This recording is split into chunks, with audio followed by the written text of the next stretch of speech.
everybody to Draft Eve. I am the host, Drew Gear. That's my producer, Chris Kruger.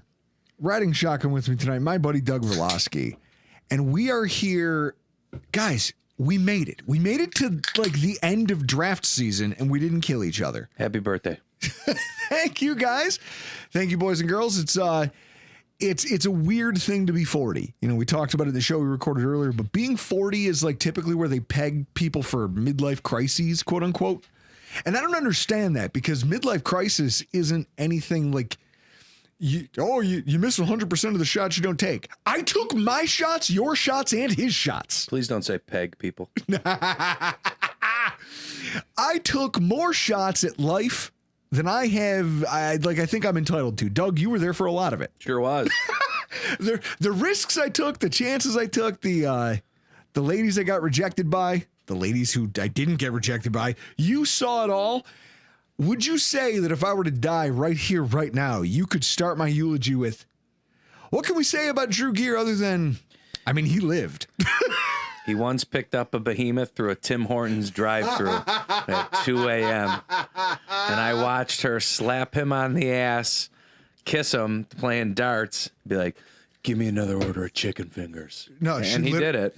Her voice might have been deeper than that. That's the terrifying. Doug, she's taller than you. Big gal. She's a big gal. She was built like a refrigerator. Yeah. I thought you said her name was Big Al. No. You know what? It could have been, but she definitely could have manhandled Drew. I saw her through the Tim Hortons drive-thru while intoxicated and thought to myself, like, I'm killing it.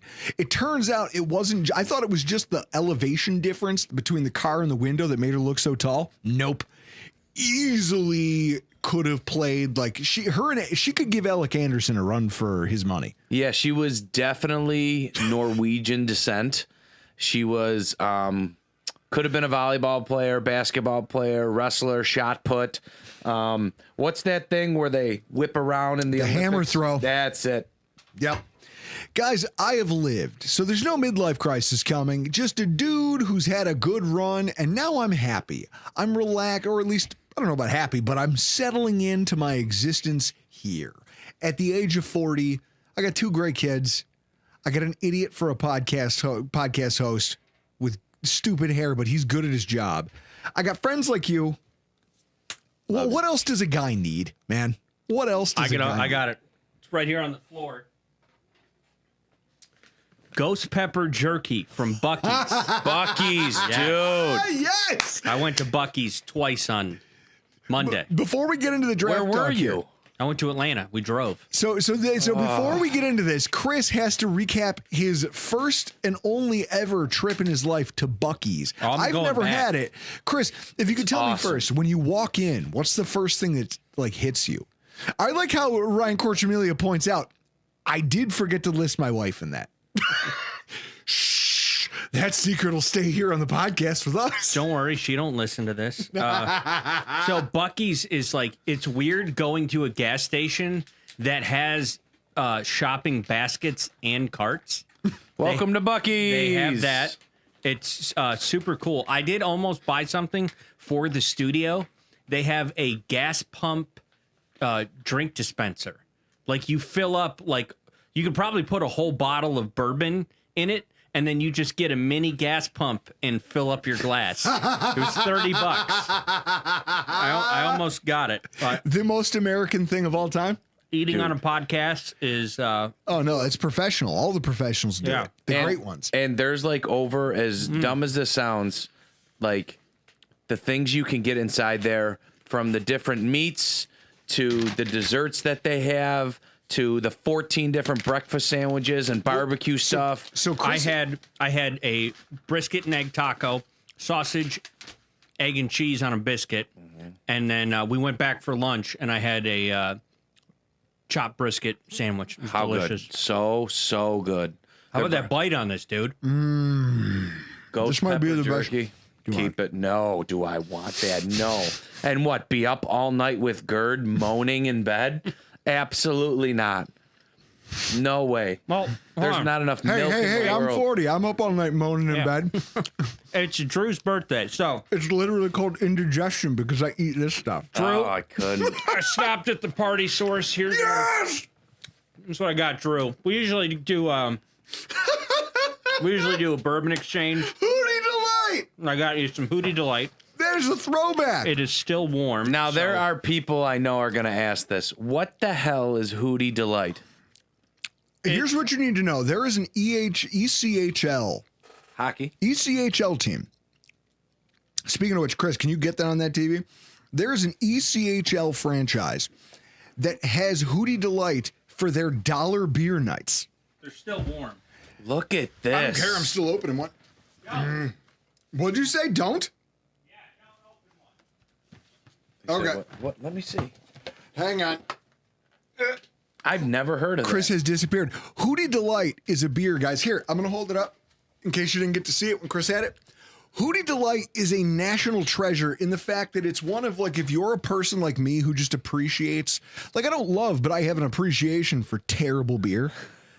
It's the best. Yes, cold ones. He's got cold ones. Yes. This just became one of the best podcasts ever. Well, this is the thing. So Chris went to a hockey game where this was the beer on dollar beer night. And these guys had made a pyramid against the glass, and the players were actively trying to knock it down. Well, the for starters, it was dollar beer night at. I might have to. That's I clean, think baby. the tickets over here in this. It's dollar beer night. You can either go High Life, which I'm not doing High Life. Sorry, Mark. It's the champagne of Or beers. I go Hootie Delight. So I'm like, I've never heard of Hootie Delight. I'm getting it, and it's like Cincinnati's Genesee. It's so good. It's a light beer. I could drink 1 million of these, guys. I could drink 1 million of these and make one of the most offensive podcasts ever recorded. Instead, what I'm going to do, I'm going to crossbreed it with a little UC, and we're going to talk NFL draft. Guys, we're here. The last 2 days, we've heard from Brandon Beane and Josh Allen. And I think that, if we're going to get into the pre-draft process, before we really dig into our pre-draft thoughts, the love, hate, here, I like it's a knockoff, cheaper version of Keystone Light. Hootie Delight, the knockoff of knockoff beer. The knockoff of knockoff beers, touche. I like that Spin somehow knows this. I've never heard of it, and it says since 1885. And I'm so. Is this? Are those $2? Are those mooses? Like what are they? They're two luxurious stags, and the idea is all of everyone around Cincinnati, like all of the states bordering Ohio, signed a treaty that said we will not let this cross the border. Hoodapo Brewing Company. Am I saying that right? I have no idea. Hoodapo. I went and I got it at the Party Source, which is like on just off of 471, right as you cross into Kentucky. It's like a liquor, beer, wine store inside of a Tops. It's huge. 2 cases. I think a case is $21.99 for 24. As it should. Did you stop at the Buc-ee's right before you got into Tennessee? Well, there's one in Richmond. Yes, I stopped there on the way back, and then Calhoun, Georgia. That is the one that we went to, my wife and I. And when pulling up, man, it is the Walmart of gas stations. It's huge. It is absolutely huge with a little bit of Moe's put in there because you're like, welcome to Buc-ee's. I'm so happy. Drew shaved that mustache so he could blow out all them candles without his face catching fire.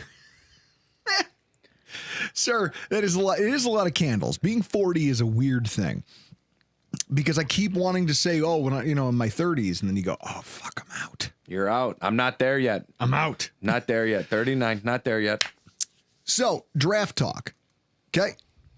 Josh Allen, he said a lot of things during his presser. He said a lot of really technical things. He talked to the media, probably the most I've heard him talk in terms of, I think our local media has gotten smarter in terms of how they approach Josh Allen and ask him questions about how he plays quarterback. Is that a byproduct of him being an MVP? Yeah, it could be. Like, you go back to when he had his best season ever in 2020, statistically. Nobody was asking him intelligent questions about scheme. You sit through those pressers, and it's just like, It's the kind of questions I would ask if you were to give me a press pass.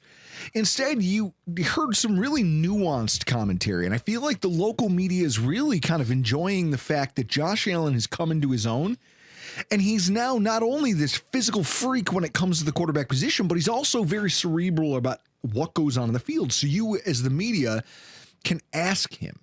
Like, you can ask him nuanced questions, and he goes, well, like, they asked him about everybody eats. Yep. And his concept was, well, everyone is going to eat, but it's because everybody's bought in. So I know that I'm going to get 100% out of Khalil Shakir. Even if we call a game where he's going to have to run clear out routes for other guys 80% of the game, he's going to give us everything he has in that capacity so that everybody else can eat. And Sal Capaccio was like, that answer right there, and the way he described that, it also sounds like everybody serves. It sounds like for the first time since Josh Allen's been our quarterback here, every single skill player is bought in. It's not just about them, and they understand that, and they're willing to go do their 111th. And they know that he makes them better. So Josh doesn't have any pressure because they don't have a $100 million wide receiver on the team. They don't. No. So he can throw it to anyone he wants. And he's never going to hear about it after the fact. No, there's not one. Can you tell me one diva that's in this locker room? No, not at all. One guy who I do hope sees the ball a little more often is Keon Coleman. Now, Chris, you have our audio pulled up? Yep. Ready to go? This is what he had to say about Keon Coleman and just some of the things that he's been working on him with this offseason. Yeah, continuing to get reps, making sure that we're getting on the same page, small little body mechanic stuff. When he's ready for the ball, what can he do to signal that he's ready for the ball? Just talking over where on certain routes where he wants the ball. They call them 50-50 balls, but is that just throw it up? Is that back shoulder? Is that high? Is it low? And again, I think the more reps that you get at that, the better that you get. So, just trying to build those reps and get on the same page. Josh Allen's press conference, BuffaloBills.com. We're going to have to get a can of Hootie to Pat Moran, Talking Buffalo. That's his type of beer. Just come over next week and we'll, I've got some ideas about what we can do to help you out with your situation, bud. Just come over next week. Every time you say this name of this beer that I never heard, I want to say Wody. Wody? Like they used to say down in Louisiana, big timers. Wody. Wody. Hey, Wody. What up, Wody? What up, Wody? What up, Wody? Here's the thing. You're talking about, and he made a point, Josh, after he made that comment, also made the point to remind the local media, you're talking about a guy who's 21 years old. Doug, what's that RAS number say? 9.23. 9.23 for so Keon Coleman is a very athletic player. He just didn't run a great 40 time. And when he got drafted, we as fans do the thing that we do where we talk about, oh man, he's just going to be a slower Gabe Davis. And you go, okay, if that's what you think he is, but maybe they have a different role in mind for him. Also, a 4.640, he's still faster. Like, it's one of those things that Matt Waldman always says. 4.6 is a running back. All that means is that at some point somewhere down the field, someone might catch you. Like in the Tennessee game. Yes. Remember when they caught him from behind in the Tennessee game and Josh afterwards on the sideline, he's like, I can't believe you didn't score. Yes, it's that kind of a thing. So with that in mind, he's a very young kid who's still raw. And that was one of the biggest knocks on him coming out of college. And he got hurt. Not a great route runner. He was never known for route running in college. His skill set, though, in terms of his physicality off the line of scrimmage, he's one of the best wide receivers in that draft class. Better than a Xavier Legette that we had the opportunity to take and didn't. Nope. And let Carolina take him. Yep. He ended up doing that. If you want to watch of what Josh Allen is expecting of Keon Coleman, I'm assuming just go back and watch the Seattle game last year.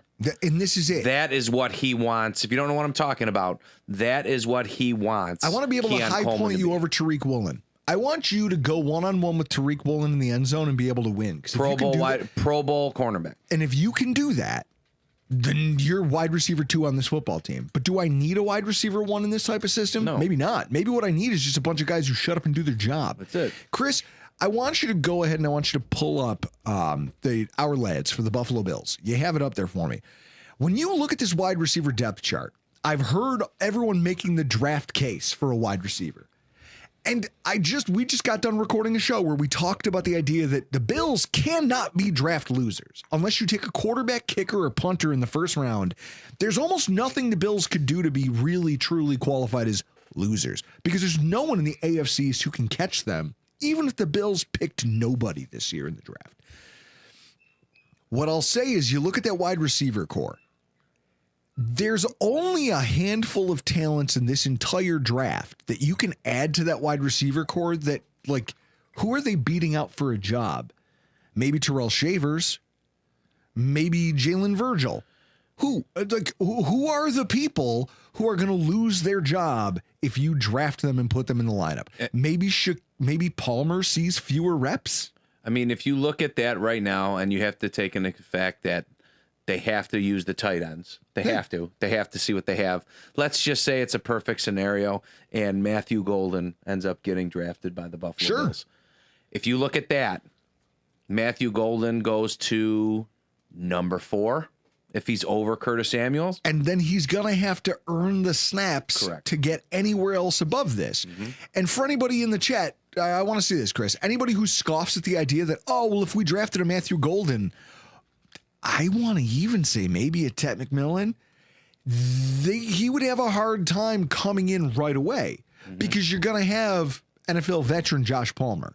You're going to have second-year Keon Coleman. Like, maybe he challenges Coleman, but... Competition. But it's the concept of this is a young kid who Josh is going out of his way to work with. Josh says so himself. I need that kid. You know, it's always talked about. The NFL draft cycle really fucks with a lot of players, but I think the wide receivers really are the worst ones for this, where they take it on the chin, because they're going into a whole new offensive system from what they played in college. We know that wide receivers stink in some systems, and then you plug them into others and they're great. Then you take that. You then say, hey, I have to get used to a new quarterback. Oh, by the way, if I'm playing with a really good quarterback, he's going to expect things from me.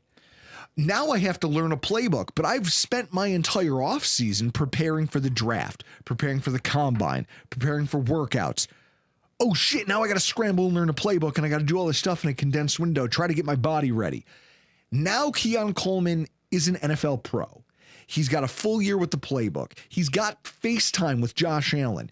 He's got a year with just a strength and conditioning program. I think he has the best of what he can get. Yeah. You're either gonna see him grow or you're not. And I have a feeling, based on the way that Brandon Beane has handled similar circumstances in the past, Chris, like, remember when we sat here and made fun of him on this podcast about how he didn't go get another right tackle? How he was like, right tackles? We don't need to bring in competition for Spencer Brown. We think we believe in him. Linebackers. And then linebackers, he was like, no, I'm happy with what we have. We've got a Balen Spector, and he led with that, and I made fun of him. And out of that group came a guy who just signed a $40 million contract. Right. And it's that thing of being does the thing very few GMs do, where he just tells you the truth. You just have to be willing to listen to him. And like, we can go and sit back and let's just say they go that route and they do a wide receiver there. And we can say that, well, we got a big body guy in Coleman last year. He's going to be our red zone guy. What happens if they get a Golden and he is your down the field, he's the stretch field guy? Here's the thing, though. Spin in the comments. Golden is that field stretcher role right off the bat and can compete for more of a role during the season. You're right, but you're right. But they don't see it that way sometimes. Look what they wanted. Look when they drafted Kincaid. You know what I mean? They really haven't used him a crap ton like we all thought. You know why? Nope. Because Shakir is the third down veteran now, who is just a machine at making big clutch catches. That's what he does. You know, and then you have the rookie who came in, Keon Coleman, and made some catches before he got hurt. And they still throw the ball to Knox. They throw big third down conversions to Ty Johnson, a guy that you just signed off the street 2 years ago, because I believe the Jets cut him. He's the best third down back in the NFL. He is. That's what I mean. So I agree with you. Matthew Golden, someone like him, should definitely stretch the field. But teams will know that, And if Josh keeps getting first downs and they keep scoring drives and they keep going, no one is going to care that how come they haven't hit Golden on an 80-yard bomb. Even though we got him and he should do it. How come Golden's down the sidelines? How come Golden only played 15 reps this game? And they're going to go, because I don't need him. Because we just scored 4 out of 5 drives in a row, touchdowns. Here's a thing that came from NewYorkUpstate.com. I'm not going to take credit for this. It came from Ryan Talbot, NewYorkUpstate.com. In his pre-draft kind of thoughts, he goes, you know what's funny is when you look at all the visits that the Bills have had and all the people that they've looked at during the pre-draft process, and then you look at their 40 times, all of these guys are talked about as being middle round prospects at wide receiver. None of them are being talked about as day one guys. You know, the Goldens, the Tet McMillans. Mm-hmm. They're looking at Torrey Horton, Jalen Royals, Isaac Tesla, you know, Deontay Thornton from Tennessee. All of these guys, Doug, you see these 40 times? Mm-hmm. Not a single one of them ran over a 4.45. The slowest guy on there is a 4.4. They have been doing their due diligence on a boatload of, like Steve Noble said in the comments here, a middle round day, maybe early day 3, late day 2 kind of talent, where you're like, man, if I can get a hold of that speed and not have to pay a premium for it, that's the best case scenario, because it's what they tried to do last year with Marvez Valdez-Scantling, and it just didn't pan out because the dude couldn't catch the fucking ball. Until he got to the Saints. Their first game, he scored 2 or 3 touchdowns that game. And then everyone's like, and then he's like, oh yeah, you know, the Bills miss me now. And then where are you when the playoffs start? Oh, that's right, you're at home on the couch because you suck. I'm sorry, I digress. The idea is the Isaiah Bonds of the world, the Ty Feltons, the Jordan Watkins, the Arian Smiths that they've brought in for visits, that they met with at the combine, that they really focused their attention on. Allen's still out here getting to work with Keon Coleman. He's purposely putting the work in with this kid. So I get it that the fan part of you wants to go, man, it would be great if we could go out there and get a wide receiver in the first round to come in and be our Brian Thomas Jr. That's not going to happen. Mm-hmm. And so if that's the case, and this is a franchise that really is dead set on giving this kid his run, and Josh is dead set on trying to make this kid a part of the offense, there is no rookie that you're going to bring in out of this crop of wide receivers that's going to make a dent in that. No. So at this point, they're almost better skewing the way it feels like they're going to and taking a look at those middle round guys, those late round guys who they go, hey, can we find another Khalil Shakir? Except instead of being the yak god, instead of being the dude who's just untackleable at first brush, can I get a guy who just blows the doors off everybody off the line of scrimmage if he gets a free release? And that screams. Ryan Tongan in the comments would like a Kyle Williams. I'm not going to lie to you. I wouldn't hate that. Listen, Ryan, I just want you to be prepared. You are going to get your wish, because I can guarantee you something. They're not going to pick 10 times. No. All right. They're not going to pick 10 times starting tomorrow. They're not. They're just not going to. But I will say about 80%, I bet you 80 to 90% of this draft is going to be defense. I like how somebody in the chat goes, who's this Michigan guy? He almost watched me die multiple times. That's who. That's who I am. Yeah. Who saw me die multiple times with his own 2 eyes. He's got all of Drew's secrets. All of them. All of them. Say Michigan with I like little this. respect. Spin says, I want pick 30. Amos or Ravel. Like I told you, Ravel. Pick 56, Collins or Tyreek Williams. Tyleek. And then 62, Watts or Royals. I don't hate that. It's just the concept of, what does the GM think? Now, I was going to go on a tangent here and talk about the Trey White return, but honestly, I don't know that I care about that. I really want to get to Brandon Beane, because he made a comment and one of the answers to his question struck a chord with me to a degree where I really had to do some work on this, and I want to expand on it. Chris, why don't you hit him with Beane explaining how they try to find common ground on how they view draft prospects? You know, what's the role, making sure we're on the same page. Maybe we graded the player and we're thinking this guy maybe doesn't start year 2, does this year 1, and you're just trying to get on the same page of some of those things, because that kind of helps you assign the value of where you would take the player. You know, are you taking them as a role player this year and a future starter? You taking them hopefully to start year 1? or I don't know if I ever see this guy as a starter, but he's going to be a heck of a backup. So we're just kind of ironing out some of those, making sure we see, you're never going to fully agree, but just trying to get where there is complete consensus, those are easy. Where there's not, just trying to get to common ground. There you go, Beane. Press conference, BuffaloBills.com. First of all, I want to hear your answer to this, Doug. How refreshing is it to hear a GM just openly admit, again, Brandon Beane doesn't lie to anybody. He's the most straight shooter in the world. You just have to shut up and listen to him and let him tell you the truth. When he tells you that they scout players and sometimes draft them knowing full well that they're career backups, going, hey, this guy, he's a hell of a backup. He's going to be a great rotational player. And depending on our system and what our needs are, maybe that's all we want right now out of this pick. We are a team and a roster coming off of an AFC championship game. So already the roster is going to be good. What he basically just said is this, and I understand that we got Trey White back and they brought in Dane Jackson, take out Rasul Douglas. You brought in one and Elam. Okay, so you still went the 2 for 2. Here's the thing that I love about this. I love them bringing in Trey White and Dane Jackson, both who know this system, know the city, know the coaching staff, because if they do pull the trigger and they go corner in round 1, whether they trade up for a guy or whether they stay pat at 30, if they pull that corner, you are going to have specifically Trey White, who is going to be, hey, I got you. I got you, my dude. I'm going to take you under my wing. Come live with me and my family. I'm going to show you the correct way of how to do this. I'm going to show you how I train. I'm going to show you how much film we watch. Because maybe, don't know if this is the case, maybe that happened with Elam.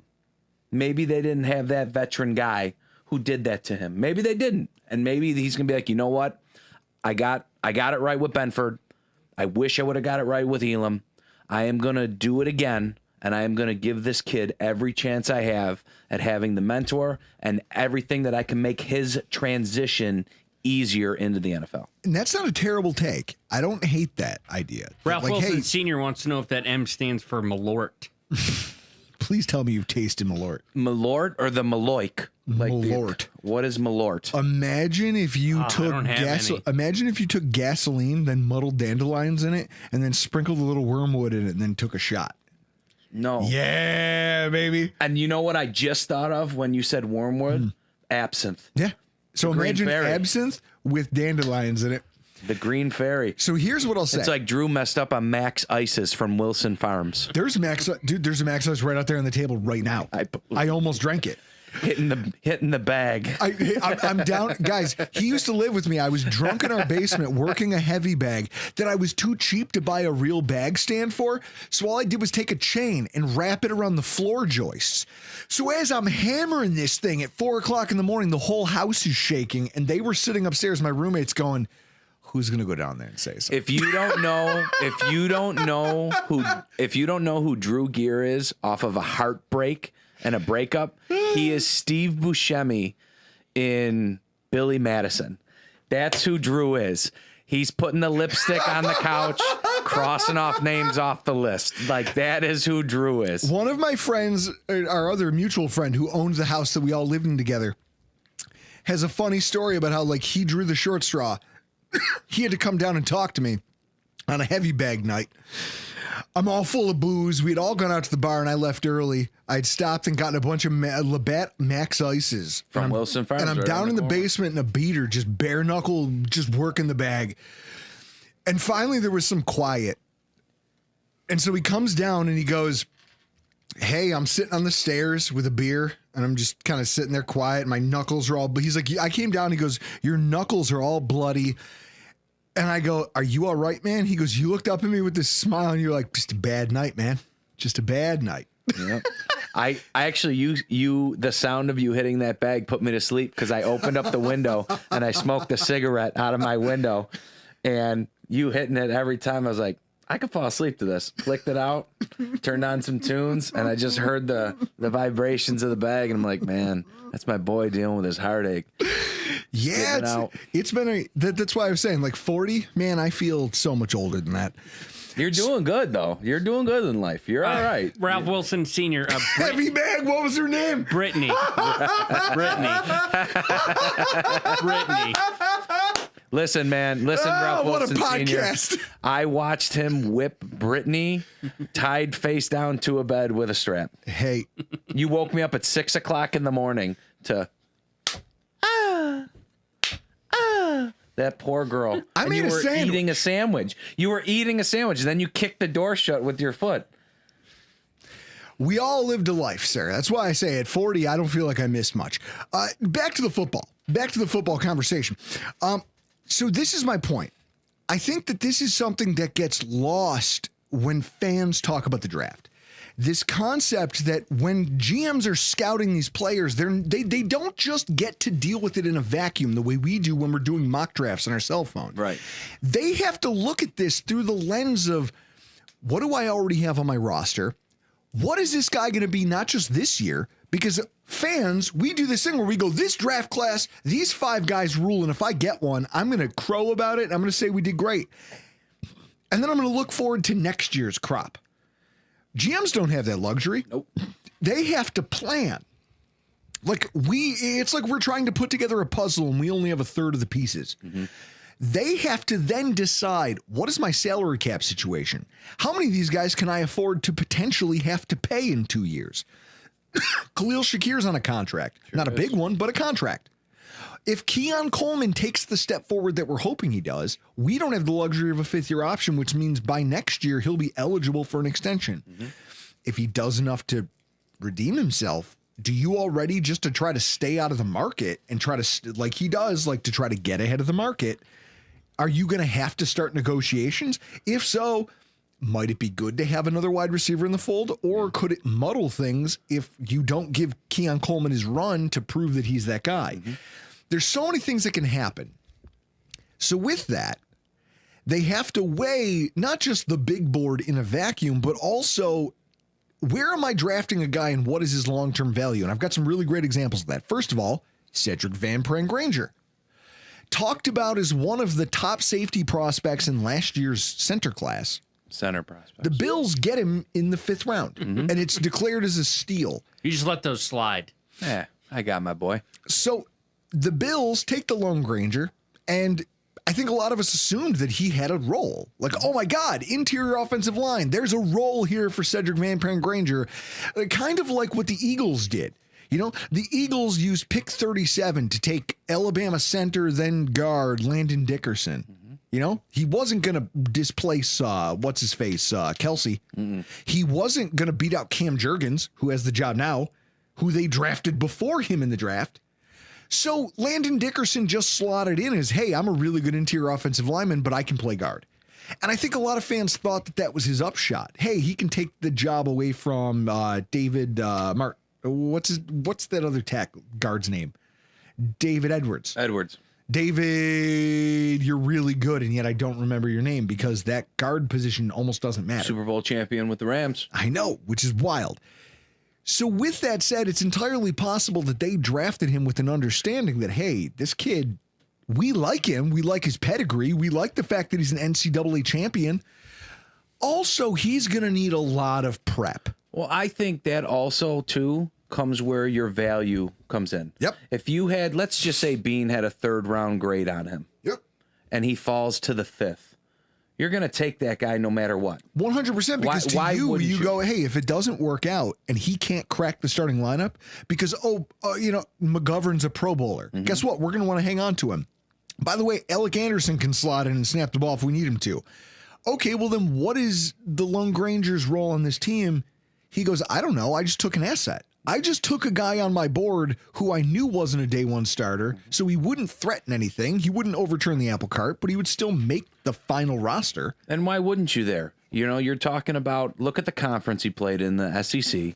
You're talking about someone who knows how to win because he's coming off a national championship, and he's a starter. He's a starter in the toughest college division for the national champions. Why wouldn't you want to do that? That's just smart business. So at that point, when the inevitable off-season cycle comes and somebody gets hurt in training camp, you can say, hey, guys, I have a guy I drafted in the 5th round. I have a guy I drafted in the 5th round. You've never seen him suck. Ipso facto, he could be good. He's got a lot of upside, and he's been itching for a starting thing. Look at how we've groomed starters on the offensive line. Give me a 4th round pick for him. Right. Give me a 4th round pick for him. I'm just saying, you can always, there's assets that they can wheel and deal to move and to move up and to get guys. And I think what they want to do, and the offensive line is just as important, if not more important. I don't think they ever want to be in the position they were in when we had to play Kansas City here in the divisional round. And we were on, I believe, the 3rd sets of linebackers. We had Ryan Bates. I'm just saying, remember the 3rd sets of linebackers that we had? I don't think that Beane ever wants to get into a position like that again. Well, hence what just happened to us with Elam getting absolutely smoked at corner, having to come in because of the injury.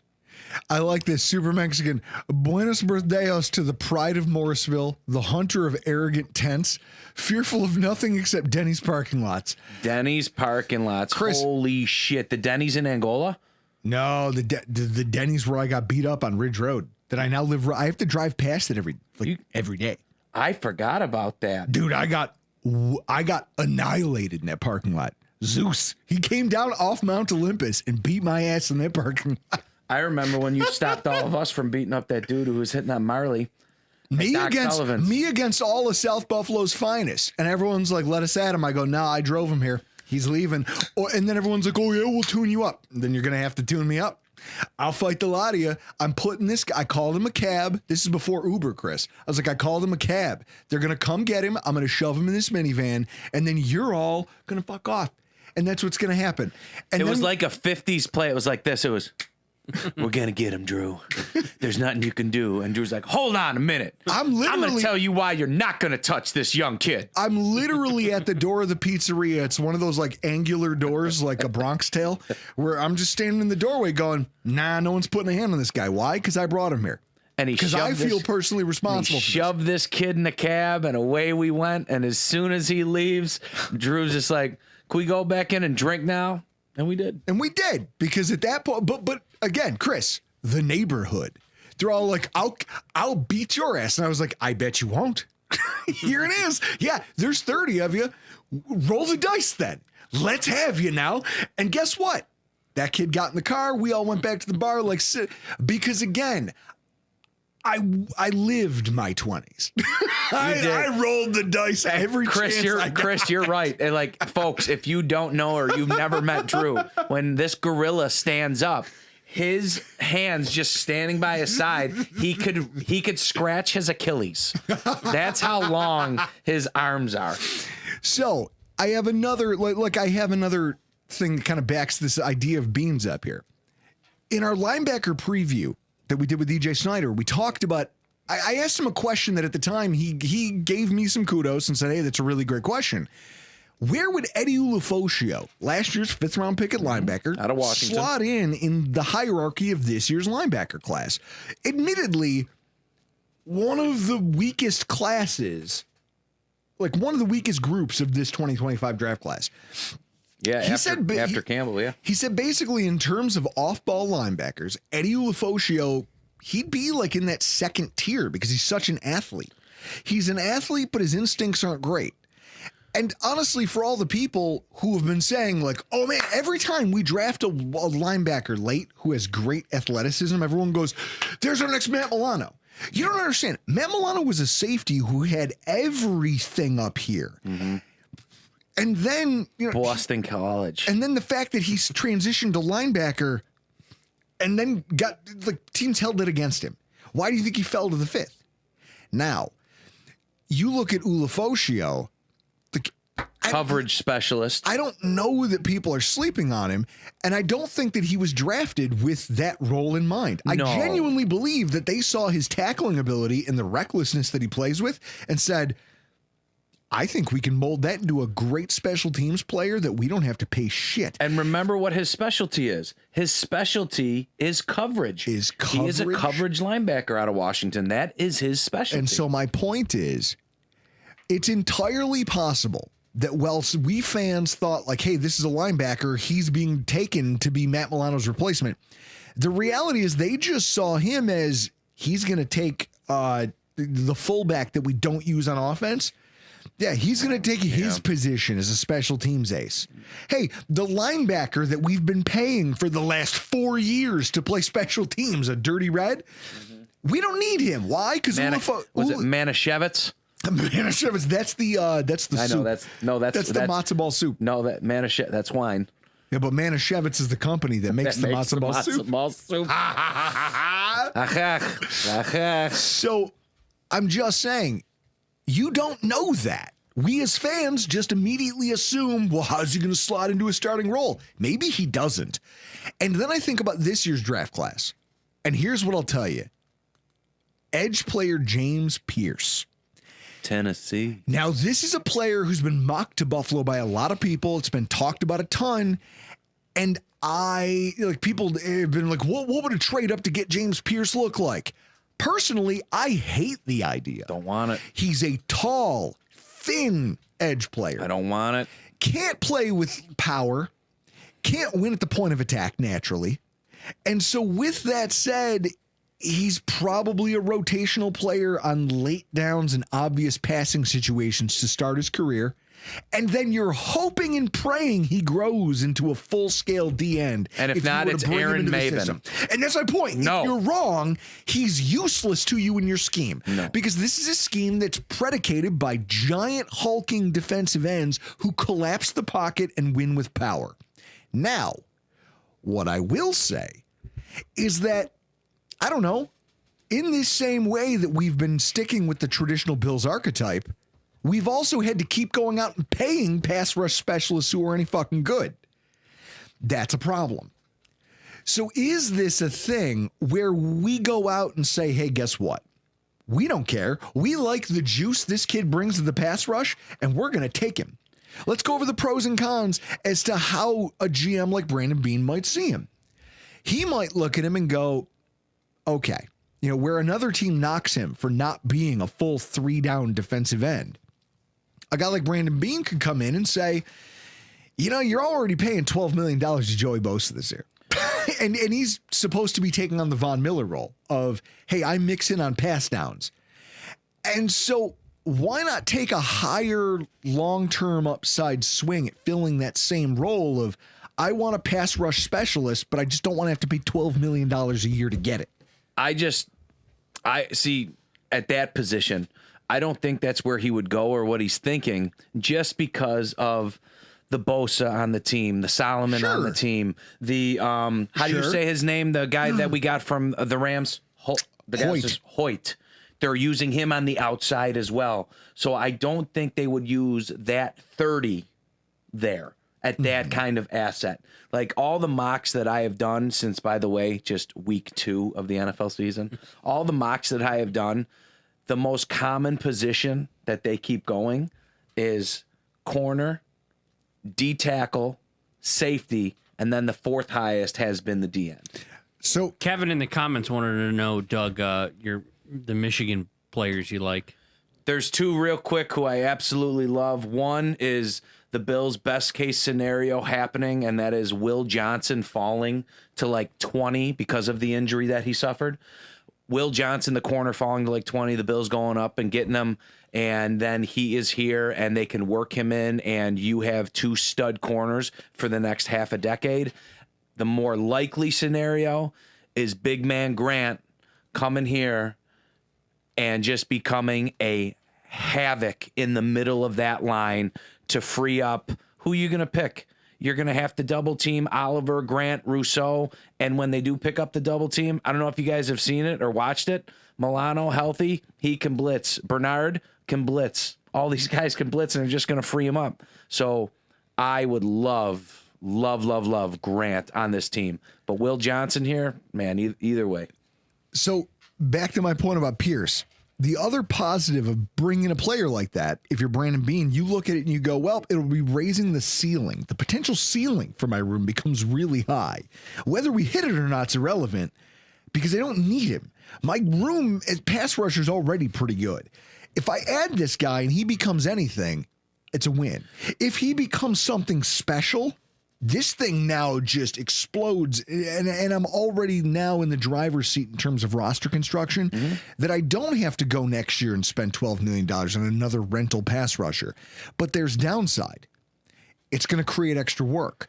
For everybody out there who's thinking about James Pierce as a pick for the Buffalo Bills, know that if you're taking a guy like that who can only rush right now, if you were to go out there, especially after an offseason, like we said about Keon Coleman's rookie offseason, doesn't get to really be in an NFL program, understand a playbook, understand a system, understand what being against NFL tackles is like.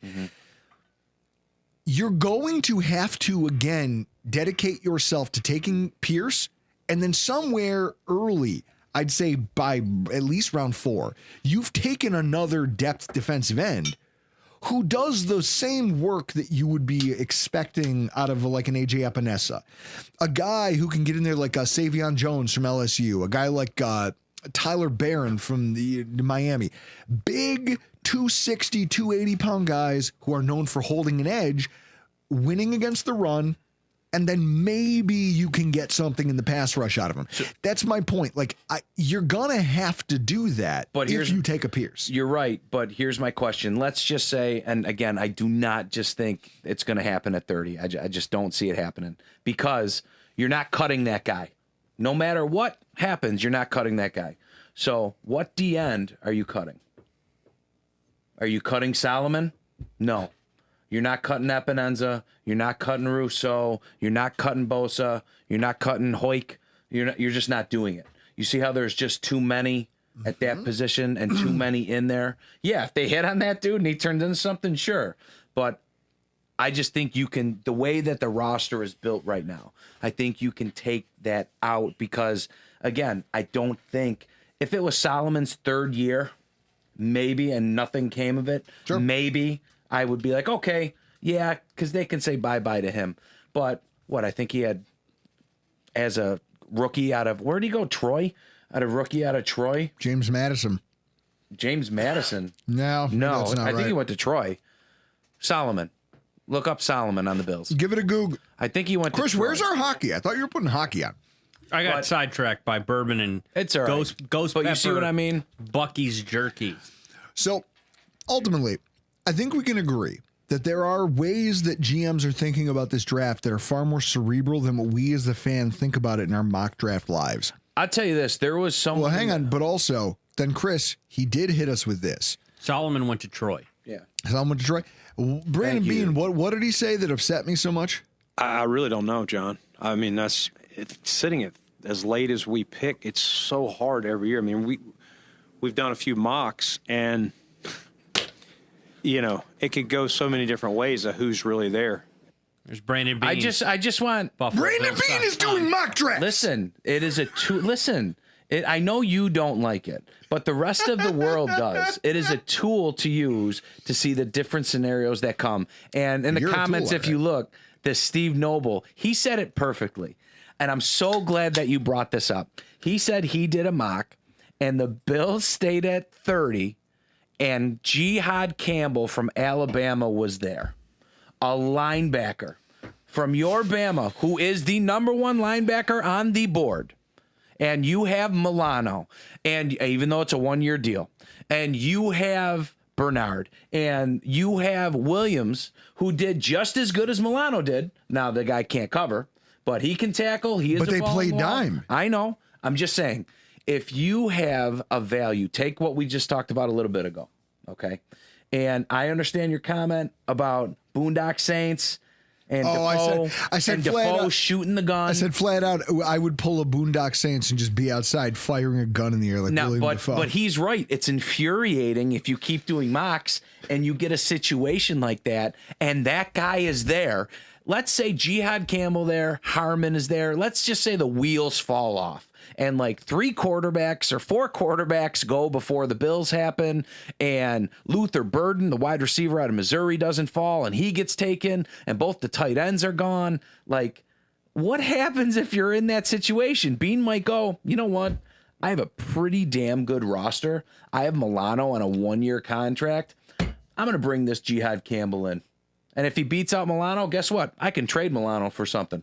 I can trade him right now. And if he doesn't and he needs a minute to learn Sean's system. They're two way different players, having watched him play.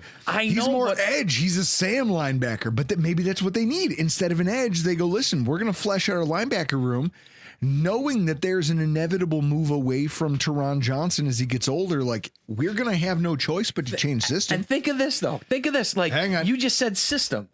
What does McDermott run? McDermott runs mostly zone, right? What happens if he wants to shift it and he wants more edge rushers so he can rush with 4 and play more man? Now, here's what I'll say. Spin said something. Why don't they prepare for the draft in the first round by picking their top 30 players? That way, no matter who's taken, they will automatically know who they'll take with the pick.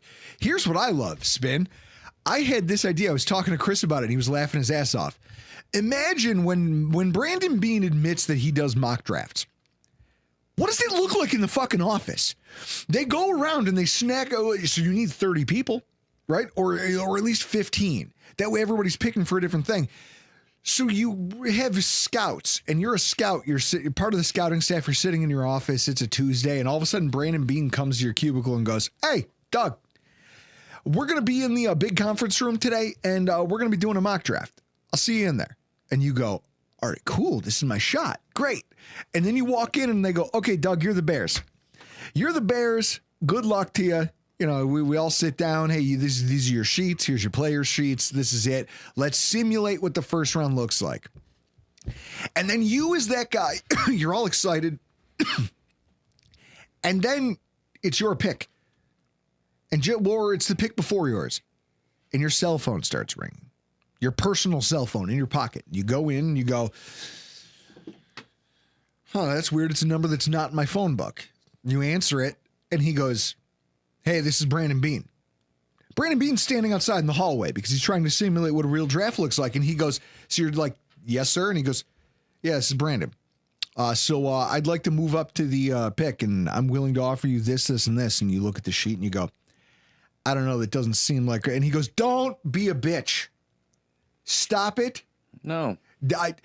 He goes, "Chris, it's like the scene from The Goods, that movie with who's Jeremy Piven? Jeremy Piven. He goes, Come on, "Hey, sweetie." When he wants to smoke on the airplane. He goes, "Come on, sweetie, don't be a bitch. Let's talk some numbers." Brandon Beane's just like, "Listen, jackass, you're going to give me that pick." And you're like, "Is this a test? Is he testing my loyalty? Am I going to get fired if I don't trade with Brandon Beane during a mock draft exercise?" This is perfect, though, because, like I said, though, it's I would hate this. No, it's not. I would though. hate in-office mock draft. It's not. For the Buffalo Bills. Would be a nightmare to have to participate. Absolutely not. It's a tool. It puts you in multiple different scenarios, and it doesn't throw you to. It doesn't make that night throwing you to the wolves. But my point is, you've had the practice. But my point is, what if?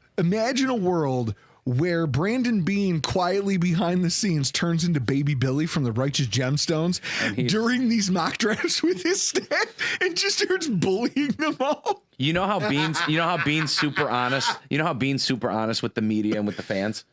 I hope he's a closet smoker. I really do. I hope he's a closet smoker. Like McDermott, we know he's eating his Raisin Bran and stuff like that, and like those guys are just who they are. I really hope that Beane's a closet smoker. Oh my God. I'm just catching up on the chat over here. Here's you pick with the first pick of the draft. This guy, okay, get all the way to the top 30, 35 players. That way you're only focused on trades. Honestly, this is the year they might do it because he admitted Brandon Beane during his press conference admitted 10 is a lot. 10 is a lot of picks to make any NFL roster, 10, even if you're a bad team. No chance. The New York Giants don't have 10 open roster spots. And so in that way, you're going to have to, as the Buffalo Bills, either decide on some things. But Beane himself admitted, hey, if we don't think the value's there, we're more than happy to trade back and get into next year. So this is where you have this is going to tell you a lot. Like, there's two opportunities in front of Brandon Beane. And for everybody who's like, you got to go win the draft right now because we just lost the AFC Championship game. No. Beane is never going to be a prisoner of the moment. And that's not how he has shown us how he drafts. That's not who he is. It's why he's do you want to hear something crazy? Do you know that Brandon Beane is he's tied for the 9th longest tenured GM in the NFL. Here's why. Some of those guys are owners. There's Jerry Jones. There's Mike Brown. He is in the 10th, he's in the 90th percentile, Brandon Beane, already in his career. He's not even that old. He's in the 90th percentile for NFL GMs in terms of keeping your fucking job. Now, a lot of it had to do with him nailing his first bite at the apple, which was Josh Allen. Mm-hmm. That helps. But since then, he's done a good job of maintaining contracts and getting good free agents and finding, people can say what they want about his drafts. I will admit there have been other teams who have gotten more value out of the draft. There are. His drafts, I would say his drafts are much, as they say in jail, they're much gooder. They're much gooder. They're much gooder. 4th round on. His 4th, 5th, 6th round picks, man, that dude is a magician. That's why when you see him trade back, and if this year is another year where they go, look, the way the first round went, no one would trade back with me for what I wanted to give up. Benford, Milano, Shakir. I watched the players come off the board, and I decided there was nobody else with a first round grade. But I'm in what we call a catbird seat where I get to sit here and wait for Jackson Dart to fall to me. And then some team that just says, hey, I don't even love Jackson Dart, but I do love that 5th-year option. And if he turns into something, I want to be able to cost control him. Fuck it, I'll give a hand. The guys at the top of the second, and the Bills start calling him going, hey, what's it going to take? Because I'll trade him to somebody else. And you have to think also too. So you have the 10 picks. I think they're going to get that down to 6 or 5. And it's all right, you have the 1, you have the 2 2s, you don't have a 3rd, but you have 2 4ths. You can do both 4ths to get back up in the 3rd. Then you have 3 5ths. Well, guess what? You can take 2 of those 5ths and get back up into the 4th if you want to. You just did a whole bunch of fucking math. Here's what I'll say. Here, I'll put it up. You could. There's all of our draft picks. Here's all of our draft picks, Doug. Take a look up there. I don't even need to look. I know up there them in all. the preview window. There we go. So look at this shit up here. Yeah. That's a lot of draft picks. 0 chance that happens. But that we stay also, there. 0 chance. Because he's a shrewd bastard, and this is where it's going to be fascinating tomorrow night and Saturday. Saturday is what I'm most interested in, because if he hasn't traded up, now you're talking about, is there enough value here to sustain all these picks? Are we trading back into 2025 and trying to get hey, I'll give you my 5th now. I'll package up my 5th and 6th. I'll give you both of them, and you're going to give me a 3rd next year. Think about this. Can you imagine let's just say, I'll tell you what I think they're going to do, but first let's go this way. Let's say they trade out of the 1st round again. Ralph Wilson Sr., Beane got Pagula Stadium. That's it. That's tenure, baby. You can't fire that guy. They trade out of the 1st round again, and they get another 2nd, and say they get a 2nd and a 4th, and now you add another 4th to that. Can you imagine trading some assets around and moving up and drafting 4 times in the 2nd round? Can you imagine drafting 4 times in the 2nd round? Doug, I've got a Seagrams that James Cook is going to get traded this weekend.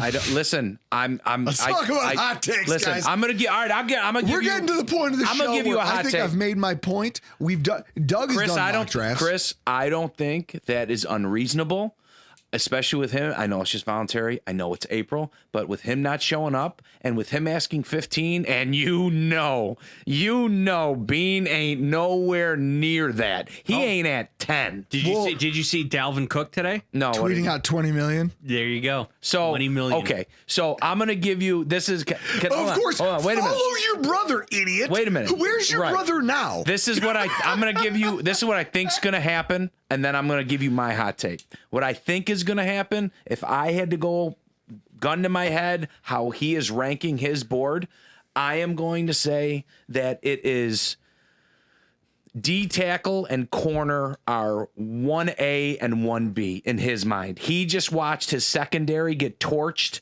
in an AFC championship game after losing in a divisional round to his linebackers getting torched. So there's 1 of 2 ways to do that. Get more pressure up the middle or get yourself another corner and try and hit like you did on Benford. I think that is the most likely scenario. I think if one of those corners, a Barron from Texas or a Will Johnson from Michigan fall, if they do, I doubt that it will happen. But if they do, I think they move up. And here is my hot take that I'm going to tell you. I think this dude is his number one freaking choice in the whole draft. And you're going to think I'm nuts. I think it's Tyler Warren, the tight end from Penn State. I'm with you. I'll lose it. A gun outside I'll of my lose yard, it. That a is my firearm. That's my hot take. Be- If Warren or Loveland falls, which there is zero chance that those two fall past the Broncos and the Chargers. There is. I'm going to tell you this. If you're not paying attention to other teams, there is zero chance that happens. I would be shocked if the Jets didn't take Tyler Warren at 7. You know what I mean? I'm telling you, first round with tight you. end. I So we agree. talked about it in I our agree. AFC's Roundup show with Scott Mason from Play Like a Jet. And he and I walked through the history of tight end picks over the last 5 years. It ain't good. It's the dumbest conversation Yes. I've ever heard. I would rather be shot in the face I know. Okay. I know. and have to spend the rest of my life. For those of you old enough to remember the movie Dick Tracy, we're gonna walk around and talk like this and every time I want some water. I watched. That's gonna be me. Like, I would rather walk around like that than have to see the Bills or a team like that draft a Tyler Warren. Even don't take Tyler Warren at 7. No, Are you out of your mind? So my point is, I'm telling you. Here's what I will say. I think tight ends, great. I hope people take them. Quarterbacks, I hope they take them too. They all suck. I hope that there is a run on a bunch of positions. What I will say is cornerback. I want to say that the one, even though Trey Amos is the one that everybody seems to be mocking to the Buffalo Bills and that there's been a lot of momentum for, I want to say that the move to bring in Trey to backstop Dane Jackson, two guys who know the system and who you could start weeks 1 through 7 at corner on the outside of this defense if you had to in a pinch, depending on the schedule, you could get away with that. Mm-hmm. This Siobhan Ravel pick is super interesting to me because if his medical's clear and if the Bills are like, hey, it was a freak thing and we love what he was doing before that, then maybe he's the guy. If the injury and they think he's going to fall to him anyway and they don't have to go anywhere. If the injury doesn't happen, no way that dude makes it to 20. So that's my injury, point. If the injury doesn't happen, and he may be one of the players. When Brandon Beane says, I only have a first round grade on like 12 to 13 players, Siobhan Ravel may be one of those players. Now, other teams may take him off the board because they go, well, if I'm taking a guy in the first round, I need him now to start. I need him right now. Right. Whereas the Buffalo Bills have the luxury of being able to say, you know what? I could sit here and he doesn't have to be a starter till year 2. You're right. Because, or if he starts to come on late in the year, we can start to mix him in down the stretch for a team that probably is still a 13-14, regardless of our ridiculously hard home schedule, is still with what we have in Dane Jackson and Trey White. For as many people who want to say our defense sucks, it's still going to win. You people who think our defense sucks is ridiculous. It does not suck. Hang on. I'll say this. The Bills made the playoffs with a guy named Sharice Wright playing cornerback, with Jim Leonard in the secondary. Do any of you remember that? This is... It doesn't suck. It just does not suck. It does not suck. I would love for a pass rush to show up versus the Chiefs in a fourth quarter of a game, in a playoff game. I would love for it to show up. I don't know why it hasn't, but the defense does not suck. Did Elam get torched? Yes, Elam got torched. Did Hamlin get torched? Yes, Hamlin got torched. Would they have gotten torched if we had a pass rush that game? No, they wouldn't have. Is that your boy Sen? Let me see. Jonathan Sen? Oh, yeah, that's my man. What'd he say? Sen, what's up, baby? Oh, yeah, Johnny's coming tomorrow. But, like... Your Polish porch? The Polish patio. But, yes. Yeah, man. It's same thing. Your garage is... You don't park cars there. Never been a car parked in there. We got the bar. We got the 98-inch. We got the couches, the recliners, the high-top bar. It's supposed to be 75 degrees. We're going to have the screened-in open. It's going to be nice. And Drew, you're not coming. We're going to have a good setup. Allegedly. It's gonna be a nice night. So so let's talk about hot takes. We're already getting into it. Yeah. I got a couple. Shamar Stewart is the worst idea for the Buffalo Bills. They brought out of all of the players being talked about in the first round. Hey, this Mississippi is or Texas A&M? Texas A&M. Texas A&M. Texas A&M. Is this where you go Aaron Maben? You just fill your shirt with beers and you go out to Doug's driveway? If we want to talk about our least guys in the chat, those of you watching live, I want to hear and let's all talk about your least favorite and favorite ideas for tomorrow. For round one. My least favorite round one idea.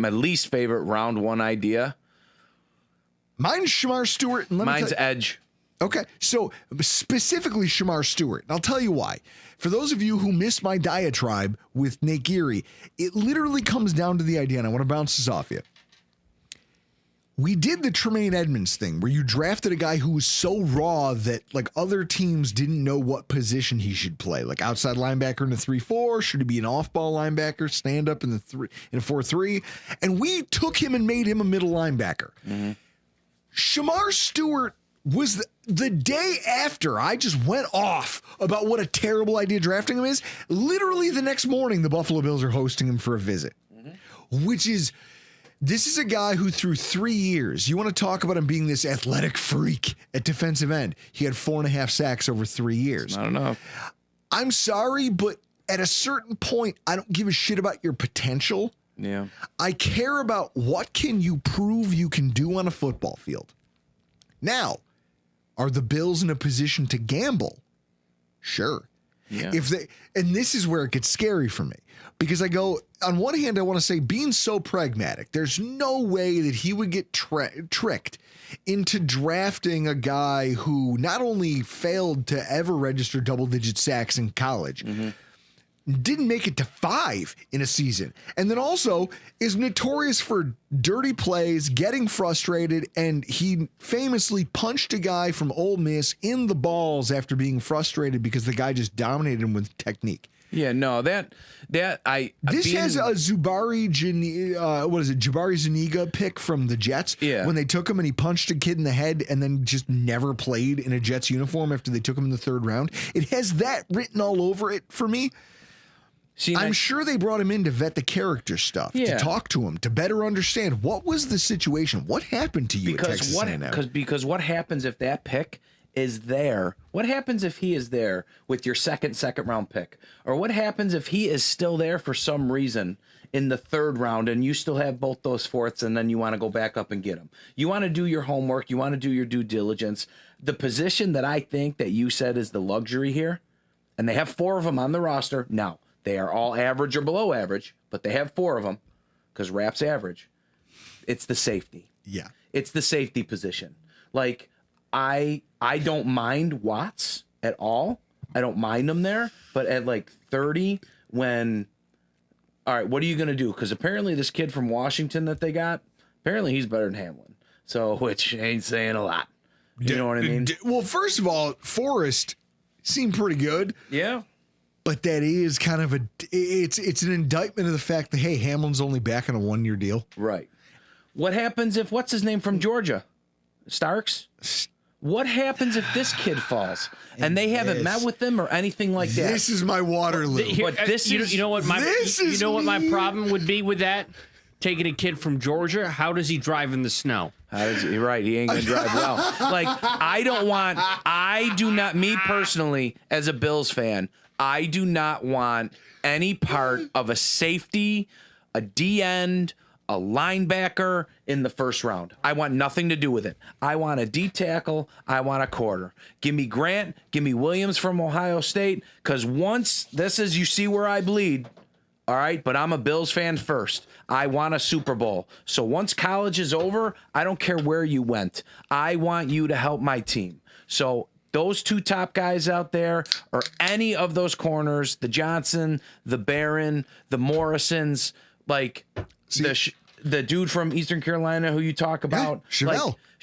Give me any of those guys. Give me any of them. I'm just reading through these comments. No DE in round 1, please, from Ryan Tongan. Right. I'm with you, Ryan. Yeah, I agree. I will say this. I think that it would take a very special talent at the position. But if there was also, again, we're talking about takes. There has never been a draft, if we're getting hot in here, Fun sidebar, Chris, since we're running long anyway, and I don't give a shit about your clock. I'm unemployed. I don't have to go anywhere. Guys, I went to a wedding. I went to a wedding, and the DJ, like shortly after dinner, started like trying to get the dance floor going. There's nobody out there, so he starts playing Nelly's Hot in Here, and the groom's mother and father go out on the floor, but the father is wasted. I mean, like drunk enough to white guy dance like Elaine Bennis from Seinfeld.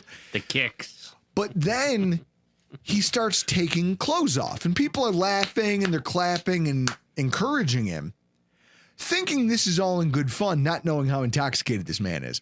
So finally, he gets down to just a beater and pants, and he starts undoing the belt, and the DJ goes, "Don't worry, folks, he's not really going to do it." And the dude just drops trow and kicks his way out of his shoes and is now in a pair of tighty whities and a beater out on the dance floor. And now it's a problem, right? Like, now it's a problem. And so then when the night ends, you know, it was at Lucarelli's. Okay. As we're leaving, there's the receiving line where, like, everyone meets you at the door and they're like, "Hey, thanks for coming," whatever. You could tell they just shoved the groom's father into a broom closet and just put his clothes back on him. He's disheveled. The dude looked like he'd been in a boxing match inside of a tuxedo. Hilarious. I've seen you dance drunk at weddings. Sure, but I've never been the father of the bride. No. No. Or no, the father of the groom. That's it. I've got video of you dancing at a wedding to what turned down for what? Also, I Here's was another thing. dancing at a wedding and I fell so hard. I was doing the Charlie Brown during the Harlem Shake, and I fell so hard that the flask in my back pocket, the bottom blew out of it, and all the whiskey went right down my pant leg. Yeah, that's the thing that happened. It's aggressive. You know what came up in my Facebook memories yesterday? I made a post. I don't even know how many years ago it was. CJ Spiller. Sad pick. I would hate to see something like that in the first round. Like, Well, so this is it. Who's our CJ Spiller? Some position group that we're already strong at, and then we take him at 30. So because we had Lynch and Jackson at that time, and then we just took BPA at, what I think Spiller was 9th overall. And then it turned out Spiller didn't have the acumen for the position. He didn't have the know-how. I got to bounce it outside. For it. I got to bounce it outside. So that's it. That's my Shamar Stewart. Yeah, now so I'm out of bounds. here's the thing. Let's open it up to everybody. You, the chat. Who's your CJ Spiller in this draft where when you see it, you're going to go, damn it. What is it? What's the one thing that when you see it scroll across the ticker, you're going to react like I did when we drafted Josh Allen? In round 1? Yeah. The end. Okay. Round 2 to 3, can we agree that there's probably nothing you'd be upset with? Yeah, round 2 to 3. Chris, what's a position if we took it in round 2? If they took a running back, how angry would you be? I mean, I If wouldn't they be. came to you and said, "Hey, we got Travion Henderson with our second round pick," is anyone upset?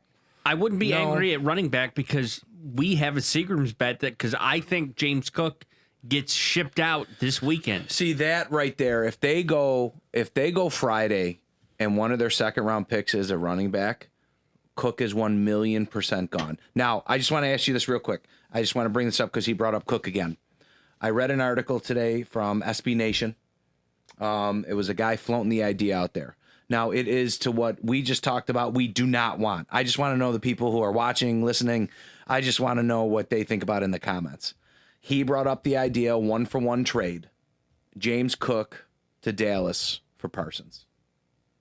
You could never get him for I'm that. just saying if The you could. money that we're going to owe Parsons, we can't afford. And that's why I'm saying it's a pipe dream. And this is why you just hit on why, for as many people don't think D end is where we should spend our draft.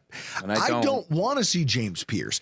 I don't want, like, that D end group is a minefield. Correct. Because while there's talent there, there's also a bunch of guys that I don't know can play football.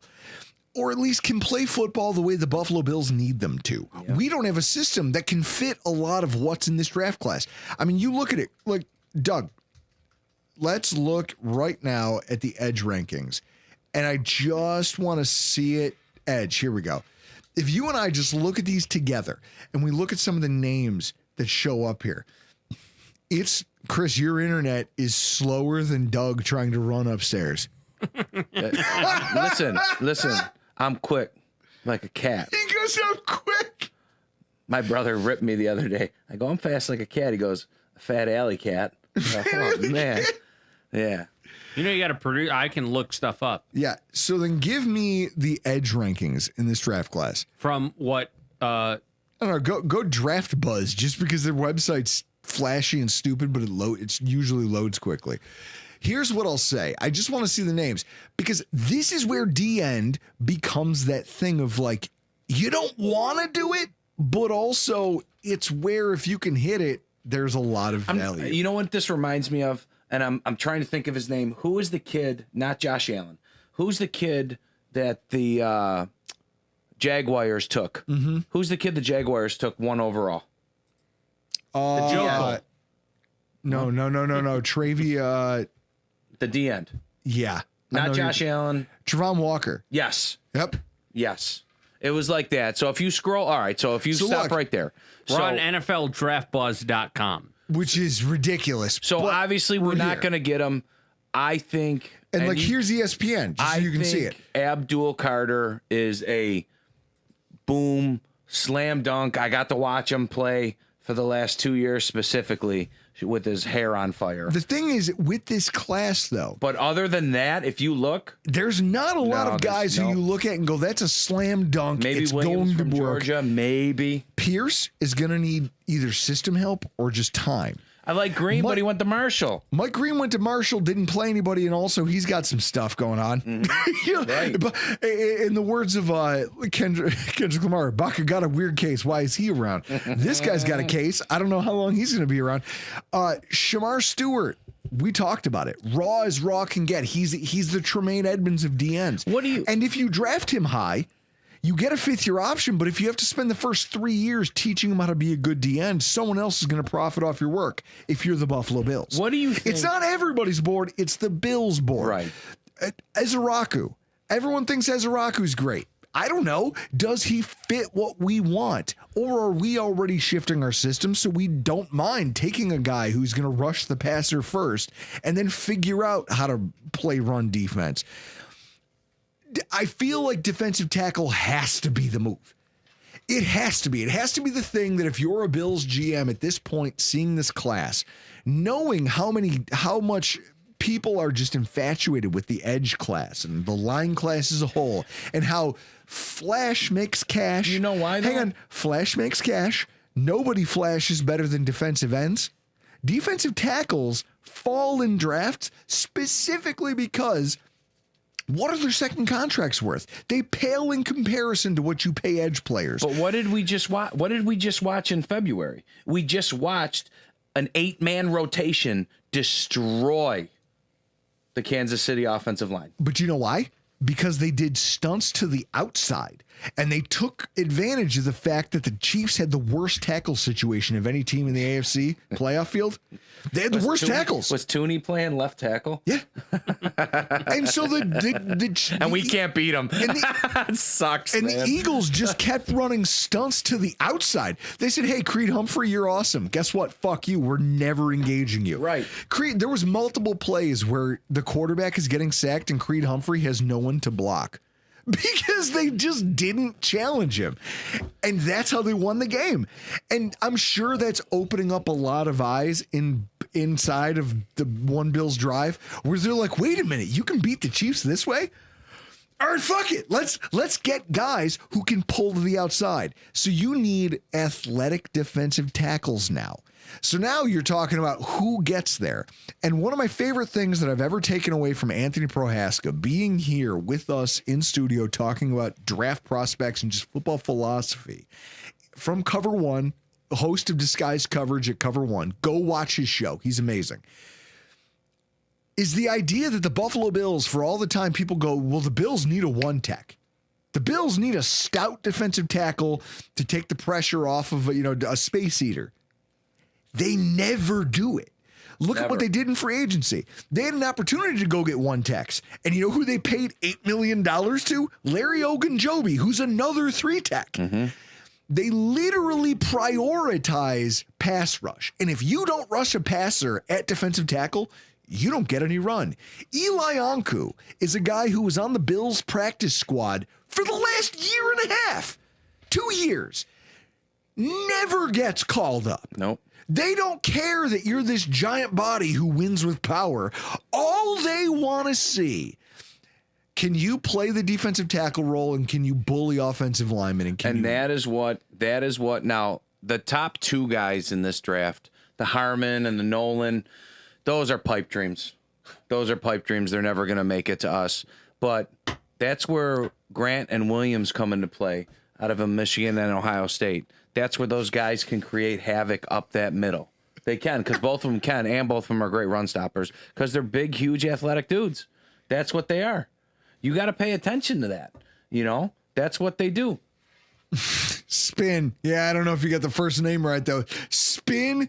Yeah, exactly. No to Nolan. I don't love this Nolan idea.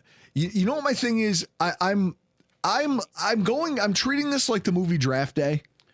If the Bills want to take an interior defensive lineman in this draft class, it's Derek Harmon no matter what. And I'm going to write that down on a Post-it note, and I'm going to fold it up, and I'm going to put it in my pocket tomorrow.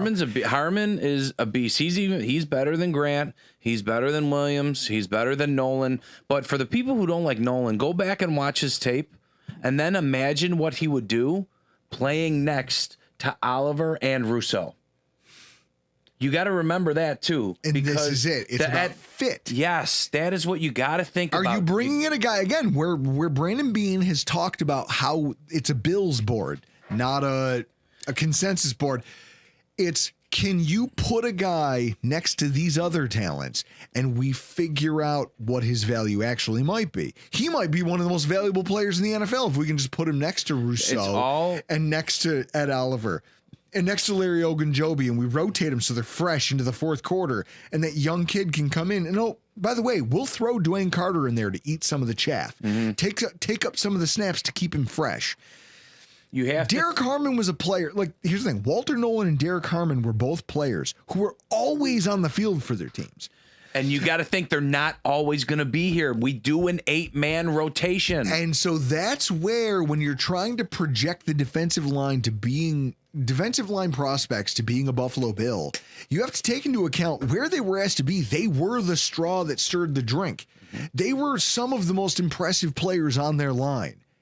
Now you're going to take those guys and you're going to put them into an environment where they're just only being asked to play their role. They might excel at that.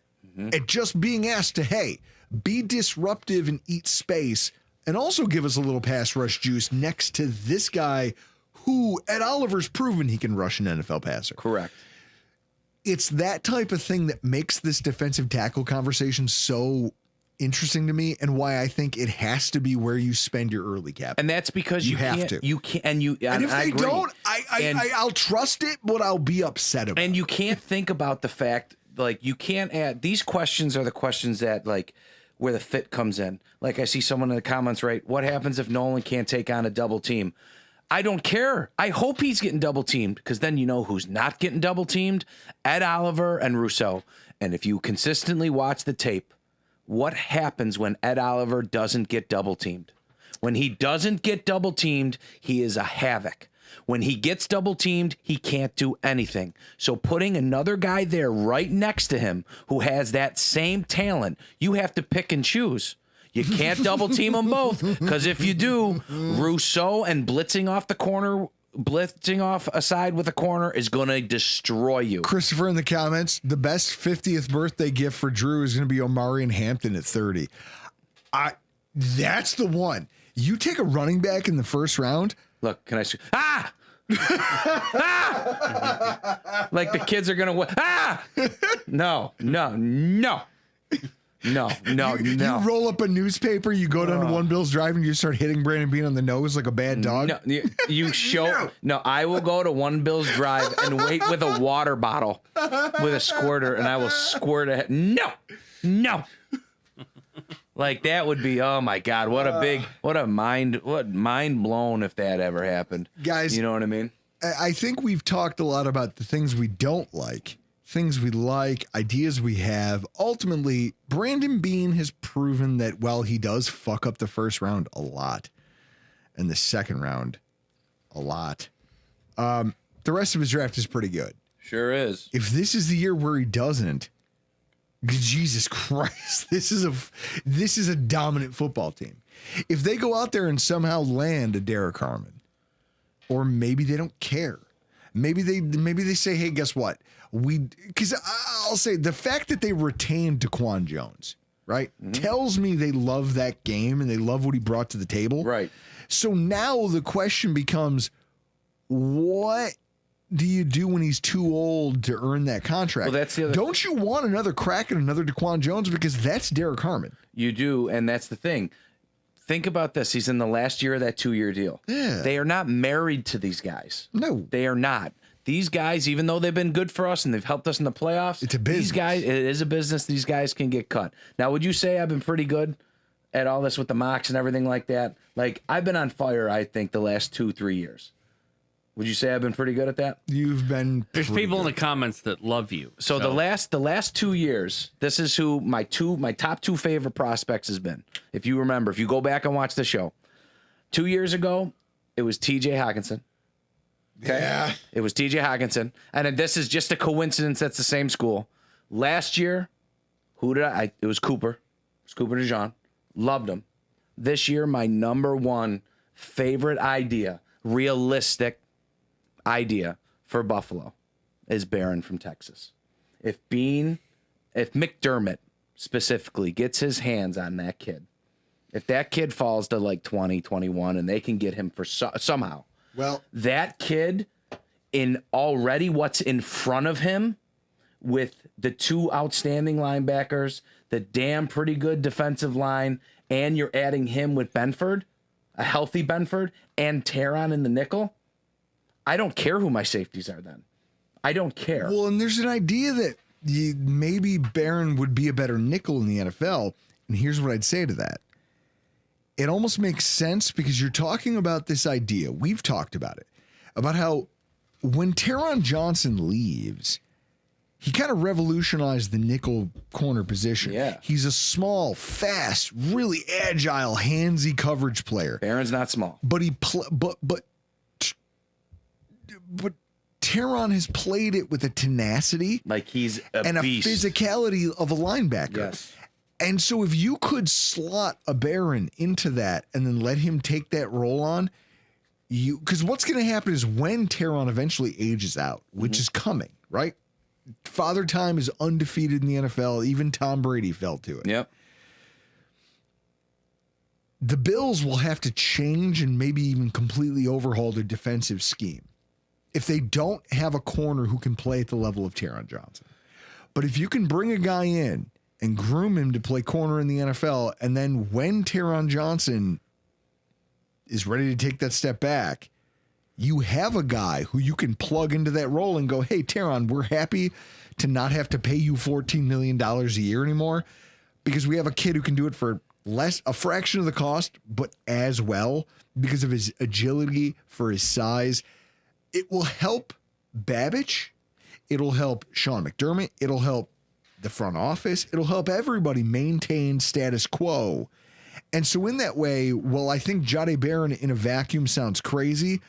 If you're trying to think like Brandon Beane would, not just now, but also for the future, it makes a lot of sense. And you need to think about this too. Again, I'm just going back to it because I'm not taking anything for granted, but our division isn't the strongest. No, Okay, you're playing with division's not the house strongest. money. So knock on wood. I'm not trying to be like we do every year. Knock on wood.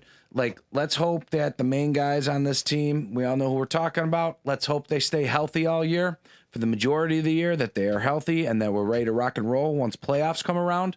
Can you imagine with a full 17, 18 games under his belt? Can you imagine Barron falling to this team, finding a way to get to him? Okay. And can you imagine being able to play the dime that you want to play versus Mahomes? versus a Burrow. Can you imagine that though?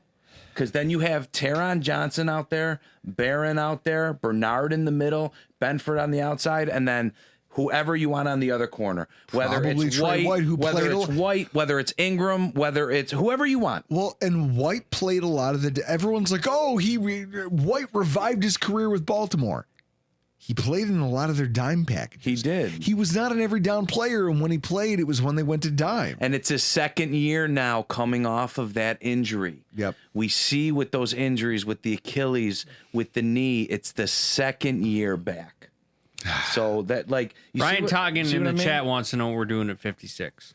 56, honestly, I'm hoping round one is defensive tackle. If we're going 56, don't give a shit. You know who I want, honestly? If we're talking about defensive ends and we're talking about players. I thought you were going to say Amari and Hampton. Well, no, because what I was going to say is it won't even be him. It'll be Caleb Johnson. For all the slander that Landon Jackson gets, if he's available there for the Buffalo Bills, I don't see a world where they don't take him in the second round. Alopecia. I mean, alopecia. Yeah, this dude is the great white hope. He is literally powder. If he took steroids and just started hitting people in pads, you think when they walk in, be like, "Damn, what up, Carmel?"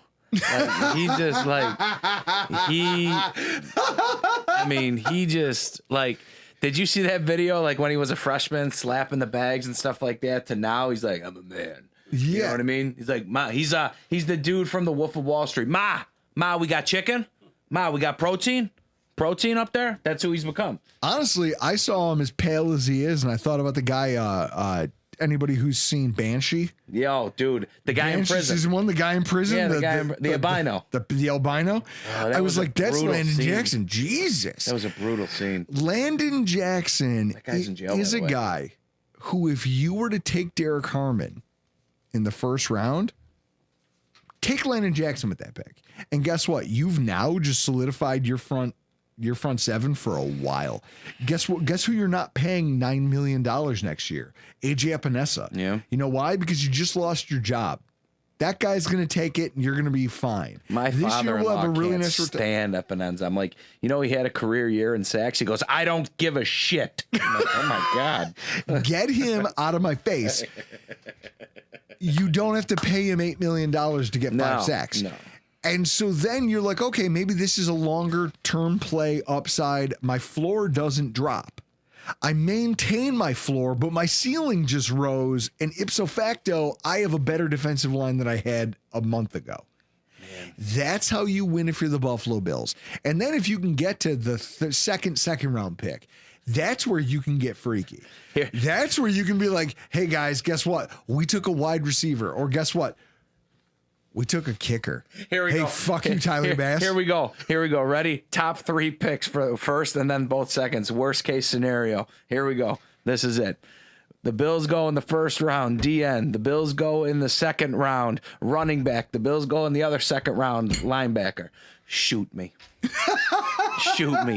DN, running back, linebacker. No D tackle, no corner, no safety falling to us, no Starks, no Barron. Just here we go. Here we go. And we'll still win the AFC East. We will. That's perfect. And we will still win the AFC East, even if it turns out we just drafted Ray Lewis, LaDainian Tomlinson, and Dwight Freeney. Okay? If that's what it turns out to be, at the time, I am still going to be madder than a dog shitting tax. I'm going to be mad. I'm going to lose it. I might have a panic attack. I don't know. I'm just going to freak out if, I know you said second, but if Pierce or Landon Jackson is this pick at 30, I'm going to lose my skull. I'm not going to be able to sleep that night. And then if they turn around and it'll be like, all right, let's redeem ourselves. And they go Caleb Johnson or Mario Hampton. Oh, I will just go nuts. You can't do it. My last question to both of you. If the draft does not go the way that we all personally, and even you in the chat, those of you guys who have stuck around with us all night throughout all this blather, if the draft doesn't go the way that you'd like it to go, how how much does it dampen your spirits for the upcoming season? Does it ruin what you think 2025 should be? No, it'll ruin my night, not that 2025, because look at our roster and look at our division. This is my point. Guys, I think, again, we're all prisoners of the moment, and I am this guy every Sunday, which is why it's hilarious that I care so little about the draft, and I've become draft agnostic, that I can have this kind of like, Chris, it's weird that I can be, in the words of White Goodman, I can be a philosophizer. Mm-hmm. I can see where everybody else gets so worked up about the draft because we're told it's important. It's sold to us and it's been manufactured as important to NFL success. And it is, just not to the degree that they make it out to be. They make it out to be like, this is it. Every pick that your team makes matters. And it doesn't. No. Because if you're a team like the Buffalo Bills, you have maybe 5 openings. And also you have to recognize that, as we talked about earlier tonight in the show that we pre-recorded before we started this live show, if you look at the rosters of our the other teams in the AFC East, there is nothing they can do to get to where we are right now. So even if we drafted nobody, we are still the class of the AFC East. Right. That should give you pause and kind of make you a little more salient about how much the draft really helps your roster this year. It's a waiting game. It's a long game. You know, it's almost like hockey where you draft guys and you don't hear from them for 3 years. Mm-hmm. The Buffalo Bills are in that position because we're just so good right now. Yeah. So with that in mind, no matter how this goes, I still love all of you. We may not agree, but I still love you all. I'm ready to cross the streams. I hope Brandon Beane does something crazy. I want to see him trade up into the top 15 and go just chase a guy. Why? Because I've never seen it. I want to see something I've never seen before. I want him to go up. Get and wild. I want him to go up and get nuts. Let's go. Let's pull it. Listen, I don't need my first round pick next year. I don't. Let's go. Let's do it. Go get nuts. Go get nuts this one. Go get a game changer. Why not? Go see if you can. I love this. Do we need to start thinking about replacing Reed Ferguson? You know what? They just re-signed him. Sophia, I'm not going to lie to you. I got a happy birthday text message from Reed Ferguson unprompted. It just showed up in my inbox. And I love that. I love that there's an NFL football player who's been a captain of the team who just I'm friends with, business partners with. He texts me on my birthday. What a solid guy he is. I'm like, my life rules. This couldn't get better. I'm living the dream. I get to slug beers, Utica Club. You know, the class. You of got all Hootie alcohol. now. And now Hootie. I've got, guys, Hootie Delight and Utica Club. Wode. We call it Wode. The class of alcohol. I can slug beers in a basement on my birthday with some of my best friends, and we can rant about the draft, and you all show up to help hang out. You guys show up with your input, your thoughts. You all make me laugh. I love this stuff. I'm blessed. Thank you for making this. Reed Ferguson is a saint. How dare you? I love this, that people are going to war in the comments about Reed Ferguson's sanctity. I'm just glad that you shaved your mustache. Yeah, because now it was weird last time, wasn't it? it was super weird, but now with just the darkness that's there, the leftover remnants, now you do look like Tom Hanks in Philadelphia. For you people who don't know that he had AIDS in that movie. Guys, this has been a lot of fun. After the draft, it's going to be us in here with Anthony Prohaska from Cover One, just doing a recap of the show. We're going to be drinking a lot. It's going to be fun. A lot of slander is going to be thrown around. We're going to get wild. Doug will come back. We'll talk about some stuff. We're going to have Kyle Trimble from Banged Up Bills. He'll come in studio, talk about the draft class, their health issues. But for tonight, we got to get the hell out of here. Guys, we thank you for giving us an hour and 43 minutes of your night. I'm Drew Gear. That's Chris Kruger. It's Doug Relosky. This has been your Rock Pile Report. I'll see you on the other side.